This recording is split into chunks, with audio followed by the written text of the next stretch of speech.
Hi there. Today we're going to paint this cute little giraffe. All right, let's get started.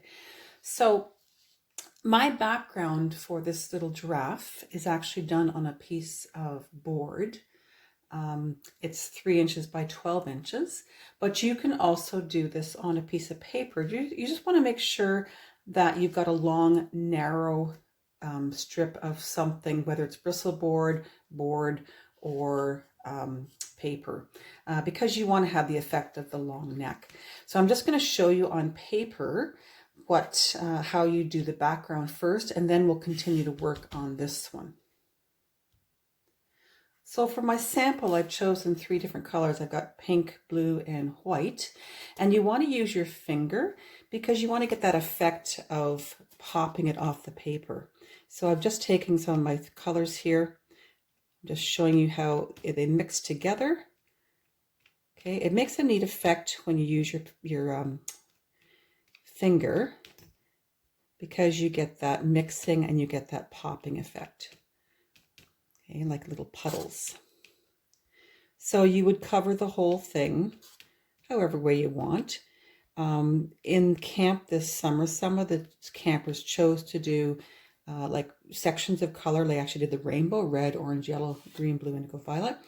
Again, using their fingers just to apply the paint so you get that nice mixing look. If you're doing it on a board, you would want to paint your sides as well. But like I said, I'm just doing this on a paper just to show you the effect of how you want your background to happen. Okay, so you would paint the whole thing, obviously, and you need to make sure that it is totally dry because you'll be using Sharpie on it, and Sharpies and paint don't like each other. It kind of wrecks the Sharpies, but you can do it in a very careful way. So you would continue doing that the whole way down until you get the whole thing covered. And back to my green, my light green, dark green, and yellow one. This is the effect I got on this one just by doing the finger effect. All right, to draw the giraffe, now normally I would have them draw in pencil first so that you can do the painting and then Sharpie it after it's dried. But so you can see what's happening here, I'm going to do it in a magic marker, a permanent marker. Now, I'm not actually using a Sharpie. I'm using what's a dollar store cheaper brand because they tend to have a thicker tip and they seem to be not as hard felt at the end, so it doesn't wreck the Sharpie as much, and you can see it. So this is what I tend to use with them, is the cheaper permanent markers. So you can either have your head straight forward or you could kind of have it sideways. If you have it straight forward, just put all your ears center, but I'm going to do a sideways one. So I'm going to have my head fairly close to the top here. I'm going to draw my head looking sideways. The kids had a lot of fun with these. Okay, so again, like I said, I would have done this in pencil first just so you can see I'm doing it in the marker. So there's your head. You want an ear out this side and an ear out this side. And then you would have its little nobbins or horns at the top. Okay, the eyes will be done with the end of a pencil afterwards. I would go ahead and put my 2 nostrils in. If they get covered up, you can do them later. To do the neck, you want to come down from around this area. You want to make sure that you go right to your edge. You can use a ruler or you can just wing it. I'm just going to do this because you want to leave as much of your background as possible so that on the giraffe's neck so you can see it. This side I'm going to just come under where the mouth or the nose would be. I'm going to come out this side. And the trick with painting on or marking on paint is to go slow to let the permanent marker come out.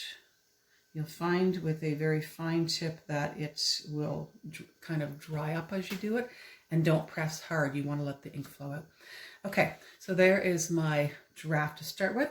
When you go to do the markings on it, you want to make sure you're leaving a lot of big areas and very little space between. You want as much of your pattern showing in the background as possible.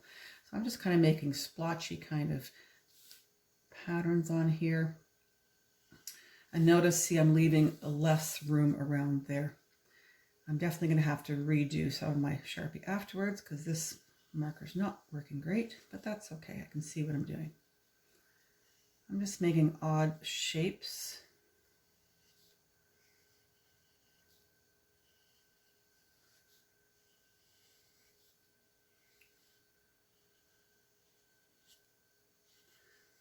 All right, so there's my splotches. I'm going to add a few on my head as well. I'm going to do something like that and maybe another one up in here. And I can choose, maybe that could be painted or I could leave this painted. All right, so we're going to stop now. What I'm going to do now is I'm going to paint the areas that need to be painted on the body and on the background. You'll see afterwards what it looks like. All right, so as you can see, I've chosen to do my background color in yellow. I could do it a second coat if I want to, but I kind of like seeing the pattern through. I painted my little nubbins there yellow as well. Now, the reason I would have you do pencil on these lines is, as you can see, I went over the lines with my paint. And if you did that in pencil, you don't have to worry about being so accurate with your painting. So do pencil first, do your painting, wait till it dries completely, and then you can do your Sharpie or your permanent marker. Okay, at this point, I'm going to add some eyes, and I'm just going to use the end of a pencil.